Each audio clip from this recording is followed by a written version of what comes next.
नमस्कार, आपका स्वागत है। दोस्तों, वास्तुशास्त्र एक प्राचीनतम ग्रंथ है। इस ग्रंथ में भवन के निर्माण से लेकर भवन के अंदर रखी जाने वाली वस्तुओं के स्थान और दिशाओं का महत्वपूर्ण ज्ञान दिया गया है। वास्तुशास्त्र के अनुसार प्रत्येक भवन में पूजा स्थल का निर्माण करना अत्यंत आवश्यक होता है। पूजा घर अथवा पूजा स्थल हमारे घर का सबसे प्रमुख अंग होता है।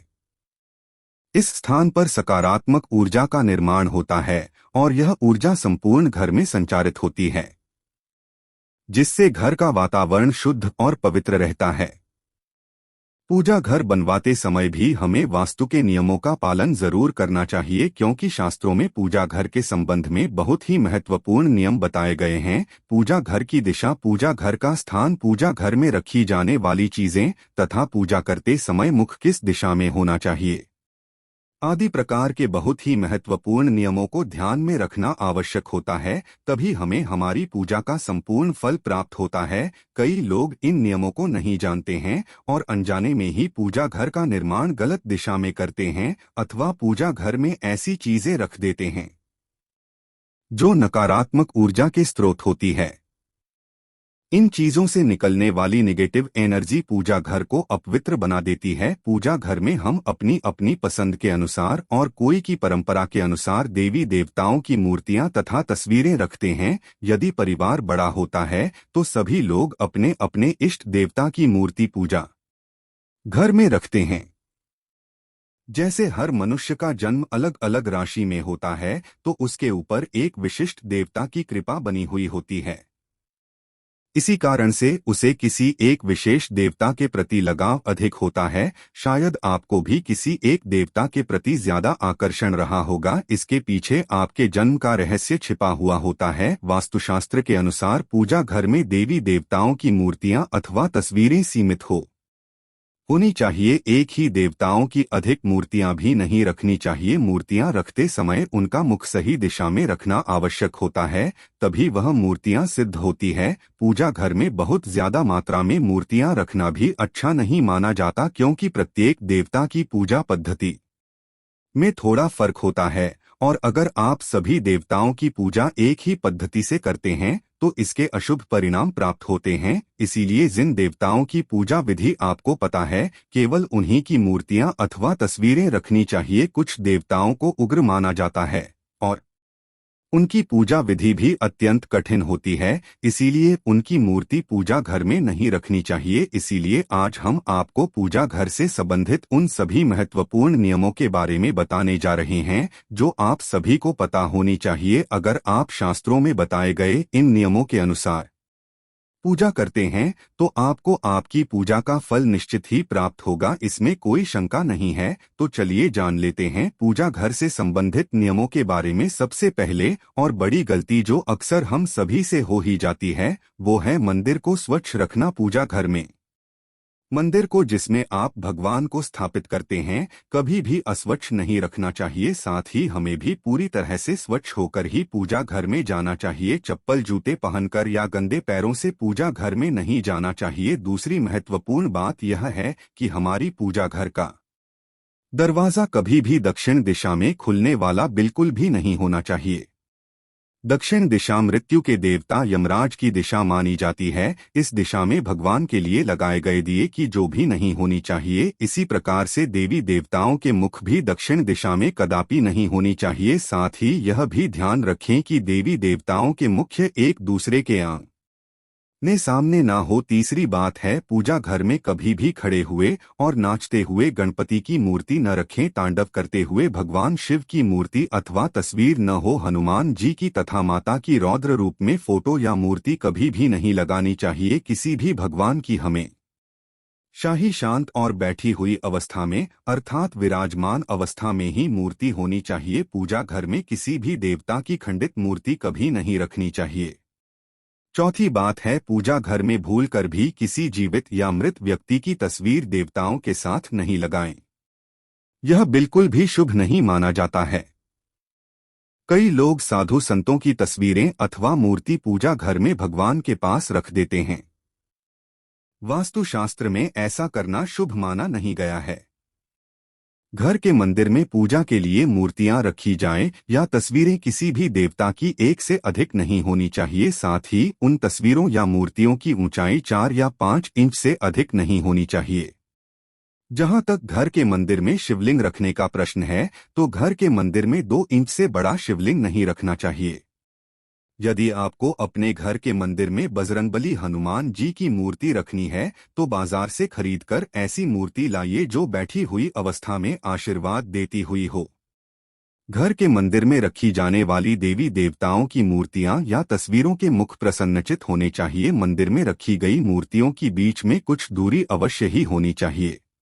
घर के मंदिर में माता काली, भैरव जी और शनि देव जी की मूर्ति रखना वर्जित है। 5वीं बात है, हमारे प्राचीन हिंदू शास्त्रों में 5 देवों की प्रतिमा पूजा बताई गई है, इसीलिए प्रत्येक घर के मंदिर में इन 5 देवताओं की मूर्ति अथवा तस्वीर अवश्य ही होनी चाहिए। मंदिर में सूर्य देव की तस्वीर अवश्य लगाएं। गणेश जी, भगवान विष्णु, मां पार्वती और भगवान शिव, इन 5 देवताओं की पूजा घर में अवश्य होनी चाहिए, तभी वह पूजा घर संपूर्ण होता है। शास्त्रों में यह भी वर्णित है कि पूजा घर में देवी देवताओं की प्रतिमाएं हमारे अंगूठे से बड़ी नहीं होनी चाहिए। यदि इससे बड़ी मूर्तियां हम रखते हैं तो उनकी प्राण प्रतिष्ठा करानी चाहिए और उनकी विशेष पूजा के नियमों का पालन करना चाहिए। ध्यान रहे, पूजा घर में भूल से भी किसी भी देवी देवता की खोखली मूर्ति नहीं रखनी चाहिए। मूर्ति मिट्टी की हो अथवा धातु की, वह कभी खोखली ना हो, ऐसी मूर्तियां जल्दी खंडित हो जाती है। मंदिर में चित्र लगाते समय ध्यान में रहे कि देवी देवताओं के चित्र फटे हुए अथवा ढूंढ लेना हो। 6ठी बात है, घर में देवी देवताओं की उग्र प्रतिमाएं अथवा चित्र भी न लगाएं। भगवान का जो रूप आपको प्रिय हो वही रूप आपके सामने होना चाहिए। देवताओं के उग्र रूप से मन में भय की स्थिति निर्माण होती है। साथ ही घर के छोटे बालक देवताओं के ऐसे उग्र रूप को देखकर भयभीत हो सकते हैं और उनके मन में भगवान के लिए प्रेम कम होने लगता है। इसीलिए पूजा घर में सदैव ही प्रसन्न मुद्रा वाली मूर्ति ही रखनी चाहिए, जिन्हें देखकर मन में प्रेरणा जागृत हो। 7वीं बात 8 है, प्राचीन काल से जो चलन है उसके अनुसार लकड़ी, पत्थर, सोने, चांदी या पीतल जैसी धातुओं की मूर्तियां ही घर में रखनी चाहिए। वैसे धातु की मूर्तियां महंगी होने के कारण आजकल पत्थर की मूर्तियों को भी बहुत से लोग घर में पूजा के लिए रखते हैं। पाषाण की मूर्ति सर्वश्रेष्ठ मानी गई है क्योंकि इन्हें स्वच्छ करना आसान होता है। धातु की मूर्ति भी उत्तम होती है क्योंकि यह जल्दी नहीं टूटती है। मिट्टी की मूर्ति रखने पर इनके टूटने की संभावना बनी रहती है और इन्हें स्वच्छ करना भी कठिन होता है। इसीलिए घर के मंदिर में ऐसी मूर्तियां रखें जो टूटे नहीं और उन्हें आसानी से स्वच्छ किया जा सके। घर के मंदिर में भूल से भी प्लास्टिक की अथवा प्लास्टर ऑफ पेरिस की मूर्तियां न रखें। वास्तुशास्त्र में ऐसी मूर्तियों की पूजा करना अशुभ माना गया है। 8वीं बात है, वास्तुशास्त्र के अनुसार घर में मंदिर का स्थान कहां पर होना चाहिए।